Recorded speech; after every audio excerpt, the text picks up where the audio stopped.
Hello, everyone, and good morning, good afternoon, and good evening everywhere around the world. We're here today in a very special session to celebrate the LGBTQIA plus Pride Month. And who better to celebrate that with us than Callum himself to provide a talk for us all to celebrate this fantastic month and this fantastic community that we support. So Callum, welcome and thank you for doing this.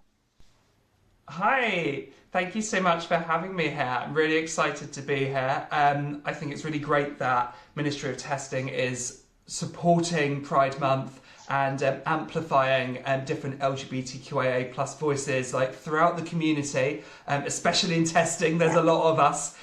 So hopefully today I'll be able to share with you some thoughts about Pride and especially what it means to me being a queer engineer. Fantastic, Callum. Yeah, so we will really want to hear that.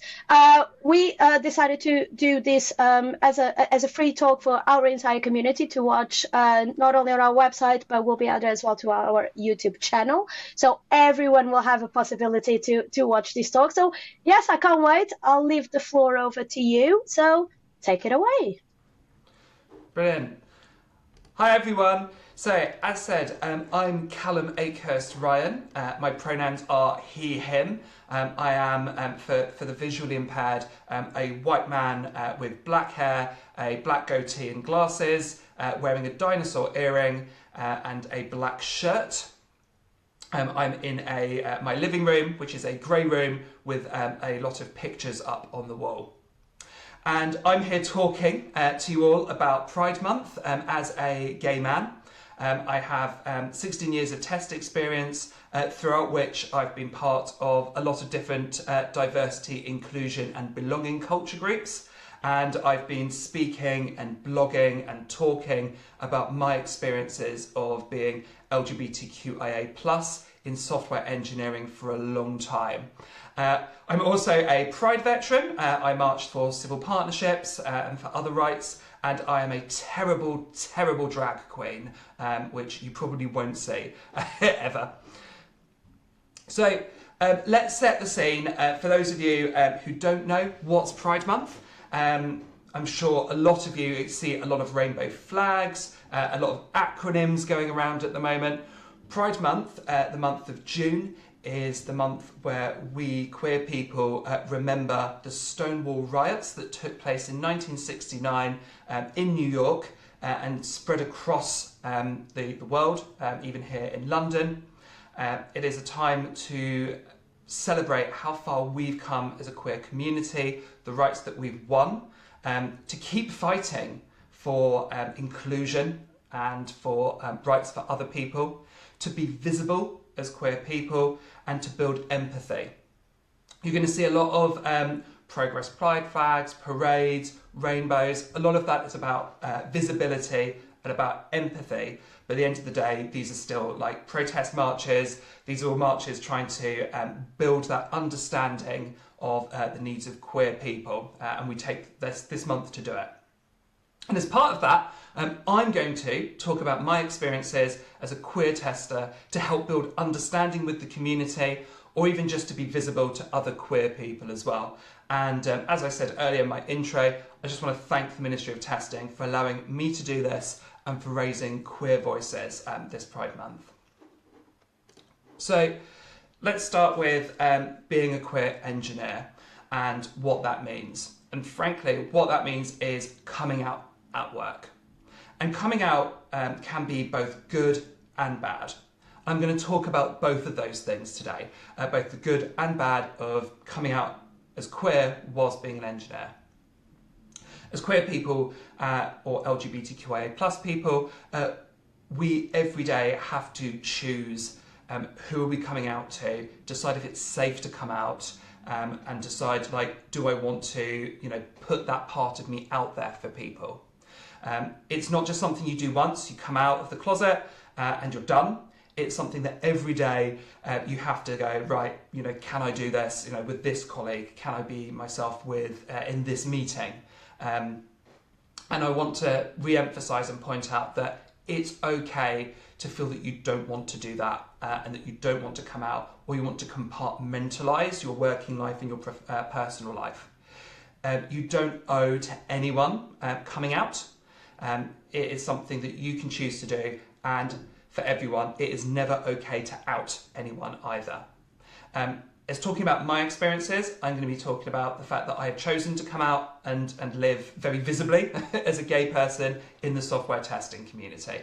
But just to re-emphasise, you don't owe anyone that. You don't have to come out if you don't want to. So let's start with the good. The first thing is, by being an out software engineer or software tester in the LGBTQ community, you become a role model. And what that means is, well, queer people, LGBTQIA plus people, are really underrepresented in STEM, and that's sciences, technology, engineering and maths. We're not really very visible in those spaces. So just being out as an engineer who is queer makes you a role model for people. That allows you to be visible, and it shows other people that this is an industry that they can be a part of, that they can succeed in, thrive in, that there are people who are like them doing well. And it might encourage them to, get involved. It widens the funnel, basically. And that means new talent will come in. Just by doing talks like this, myself being visible as a queer person talking, Ministry of Testing giving me the platform for that, it's widening the funnel so that more queer people will want to come along, do talks, speak, be celebrated, come to conferences openly as well. Think about the awesome queer people in the community who are thriving and doing talks and putting excellent content out there. They are all role models. And even if you don't see it, it will have an impact being visible and being that role model for people. There'll be young LGBTQIA plus people who might have never thought that they could do well in STEM or do well in software testing, who will see that and go, wow, that's someone like me, that's something that I can be a part of. And especially when we're thinking about recruitment as software testers and we're trying to bring people into our companies and bring engineers into our companies, having visible role models who are queer or from diversity or underrepresented groups opens the funnel, because people want to work in those companies because they want to work with people like them. So that's one of the great things about being someone who's out, is that you get to be that role model and support people and mentor them, even if you don't realise you're doing it. Just being your authentic self is being that role model. And as I said, authenticity is another one of the good things about coming out. So imagine being asked to solve complex mathematical problems whilst also being told to act like a Shakespearean hero. Or you have to design a new type of car whilst pretending to be an elven priestess. You're going to find that doing one of those things took energy away from doing the other thing, and you did both poorly. It's exhausting to feel like you're having to act or act all the time, and pretty hard to keep up forever, which leads to negative psychological consequences such as anxiety or depression. And that's what masking is. When you're not out, you feel that you're having to put a lot of energy potentially into regulating yourself or hiding who you are. Checking the pronouns that you give for your partner, maybe not talking about your home life or compartmentalising. Hiding any sort of flamboyance and just being a bit inauthentic potentially. And that can lead to the people around you disconnecting from you, because your constant acting might lead people to think that your interactions are fake or inauthentic. So by coming out, we don't have to act in a way that's discordant to who we are as people. And I'd like to just point out that just by being not out doesn't always mean that you're hiding who you are. But there is just the risk there of having that distancing between yourself and other people. And by coming out, you are able to be your true self. You're able to be fully authentic if you choose to be, and it can feel really freeing, really good, and allow you to have those trusted relationships with people. Having to be a tester, not having to be, being a tester means being a trusted advisor for your teams. And the more authentic that you come across, the more innate trust that your teams are going to have for you when talking about issues and problems with software. So that authenticity that you get is a really good thing. Another good thing is that you get to smash monoculture. A monoculture is basically that sort of view of culture ad where everyone thinks the same way, everyone is the same. Diversity can lead to quality. As a gay man within the technology industry, I've been able to identify issues that my colleagues hadn't thought of. I'd worked on a mortgages website that advertised using financial services to save for a wedding. And I raised the issue that basically, well, weddings aren't the only thing. What about civil partnerships? Why have we not included civil partnerships as part of that campaign? And within the next day, I was talking to the CEO of the company to actually get that changed. And I've worked for a number of pensions companies, and there have been pension schemes that only included weddings and spouses. And again, based on my feedback, we got that changed to also include civil partnerships and civil partners as well. And when I worked for e-commerce sites, I worked to get them onto Stonewall's list, Stonewall being one of the UK's top LGBT plus charities. I worked to get onto a list of top companies for inclusion.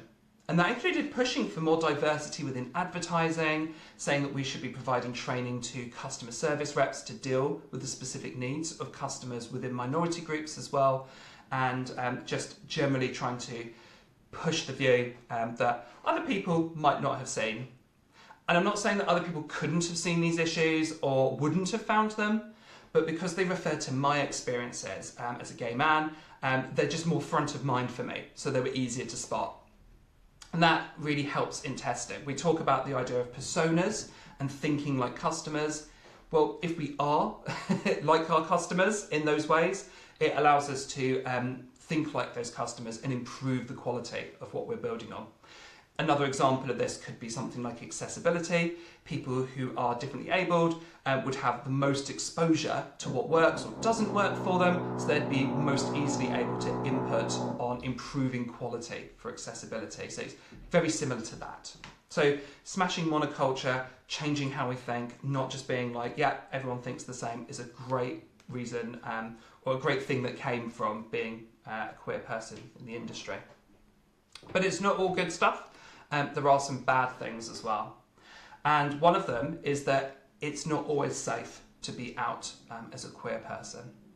Even now, there are still 71 jurisdictions in the world where private consensual same-sex activity is criminalised, and 11 of those have the death penalty.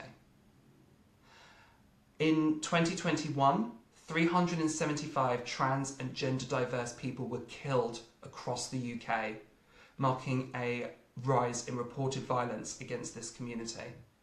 And last year we saw Tennessee, Texas and Florida be US states that started banning drag performances. Even now in 2024, it's not always safe to be an LGBTQIA plus person.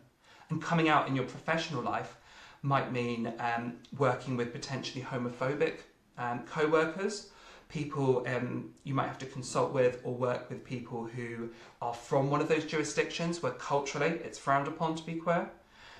You might have to go to or be sent to one of those jurisdictions as well and not have the same non-discrimination laws, or maybe you live in one of those jurisdictions. Coming out would mean that a company would be able to discriminate against you and maybe fire you for being queer. So it's not always safe to be a queer person, and that could be either professionally or physically as well. I talked about how it's a good thing to be a role model as a queer person and being an out and visible queer person.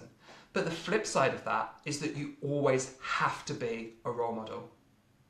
When you're the queer person in a sort of community or in testing or in STEM, anything you're doing can be seen through the lens of you being a queer person. And that means the pressure is on you to always be good, always be a role model, say the right thing, bite your tongue, never push back on things. You have to be good all the time, and that's a lot of pressure. And it's not about being good as in matching your colleagues. Sometimes it's about having to exceed them in order to be a role model. And like a lot of people from underrepresented and minority groups, queer people face a lot of rejection and rejection sensitivity. And so those feelings of innate, I'm not good enough because society says I'm not good enough, means that you have to push yourself to always be striving to be better and better and better than everyone else. And that can result in burnout, and that can also result in some very depression, stress and anxiety as well. So as well as it being great that we get to mentor and be role models for people, the flip side of that is you have to be a role model. You have to be on the top of your game, the best tester, saying the best stuff, being the most technical all the time as well. Or at least it can feel that way. And as well as that, and also feeling like you've got to be good, that can come from the flip side of that, of being seen as not being as capable as your colleagues. That can be invalidation through being either the token diversity hire, or on a panel being, oh, the diversity one. That person's only on the panel because they're a diversity person, rather than having the technical acumen to back it up. Or you might even be dismissed for being too emotional. So as an example of this, in my experiences, as testers, it's our roles to present information about a product or a system to teams, and that sometimes isn't good news. And I've always tried to use empathy and a friendly human connection to my teammates to show that although I'm given bad news, I'm not a bad person. And that means being, talking with my hands, talking like this, being a bit camp. And what I've seen is people who don't want to listen to that can dismiss me, shut me down, or weaponize my campness by saying, oh, you're being too emotional. And to me, that seems like a really quick way for someone to just delegitimize my contributions, that's saying my way of thinking or being isn't valid, so can just be ignored. And that's made me feel terrible, because it's made me dismissed because of who I am, rather than engaging with my ideas and contributions. I had a project team where I asked, are we actually ignoring the definition of done by pushing this out? And someone said, you're just being too emotional. We don't have to acknowledge that, you're just being too emotional. And that's not just my experience. So many other people have had that kind of experience as well. If you talk to women in the IT industry, so many similar stories are there, with comments or suggestions that they're being made are being overlooked and called emotional. In fact, in 2017, in August of 2017, there was a Google engineer that wrote a paper that basically painted a view of engineering being something that should only be based on logic, where emotional intelligence needed to be sacrificed in order to succeed, and suggested that women, being people with high emotional intelligence, and queer people as well, just had no place in STEM. So there's a lot of cases like this that just shows that there's work to do to bring people on the journey to embracing different types of people. And one way we can do that is to show how diversity leads to better designed and developed software, by being great role models, having to be great role models as well, to show that we have the technical capability and we're not just a token diversity hire as well. And that means that visibility really matters.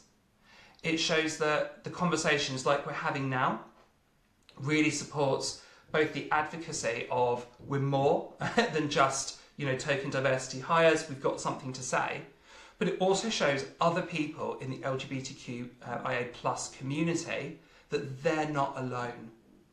It shows that the community supports these people and this community as well, and that STEM and software engineering and testing is not a hostile place to work.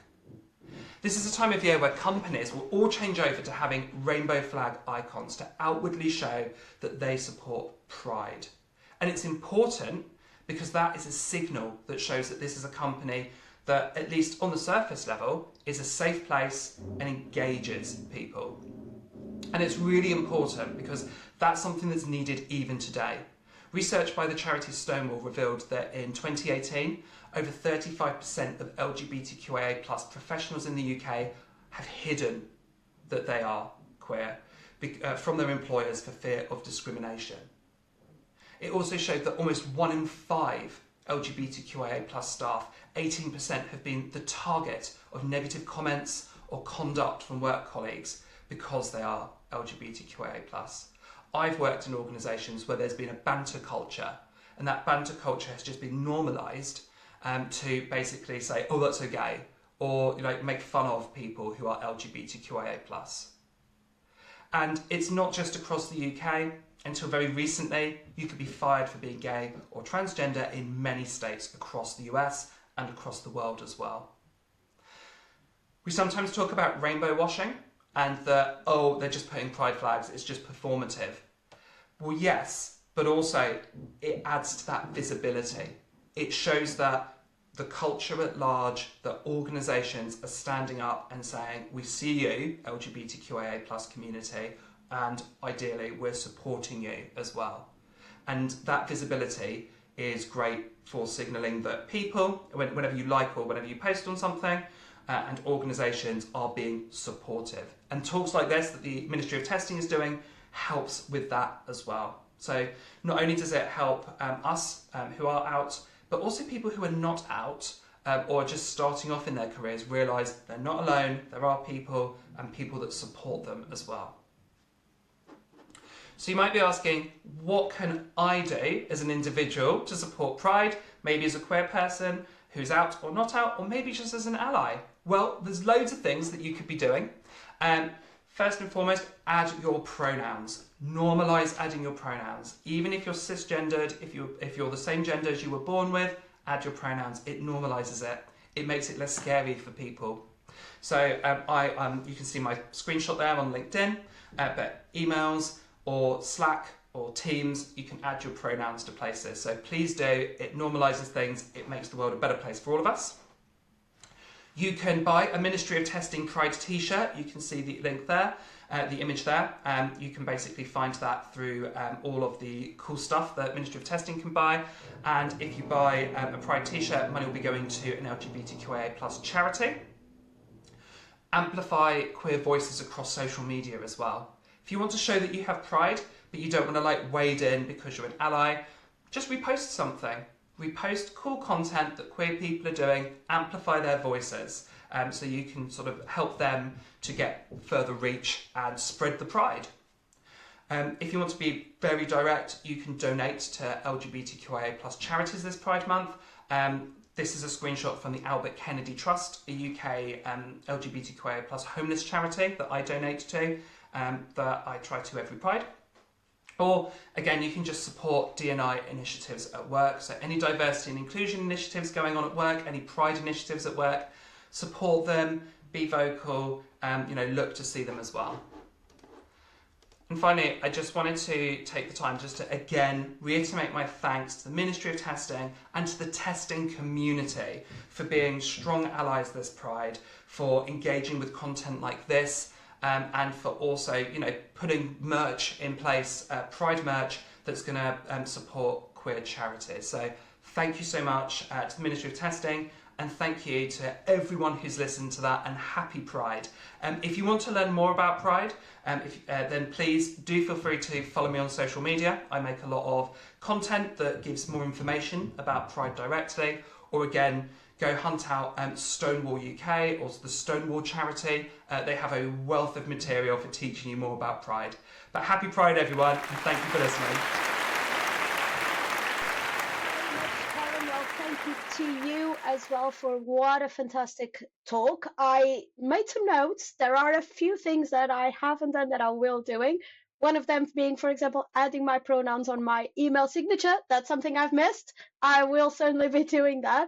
And yeah, this statement, visibility matters, you are not alone. Fantastic way to end a fantastic talk with so many historical references, and disheartening as well to know some of the things that are still happening around the world, not inclusive, but we are all together in this. We are going to change it, and we'll keep changing the world, and let's all contribute to that. Fantastic community vibes. And it's not just in June, it's throughout the year. for the future, from now to the future, to the past. Let's all work together to make a change and be inclusive and make sure that everyone has the support they need. So thank you, Callum. Thank you very much. All links, most of the links that Callum has suggested will be added in the description of this talk as a resource, or for you to check out, as well as Callum's social media links. So you can follow Callum and amplify his voice as well, and all the content he shares on this theme, and others, of course. But yeah, thank you, Callum. I hope to see you around again very soon. And thank you for your time, and thanks for watching, everyone. Bye.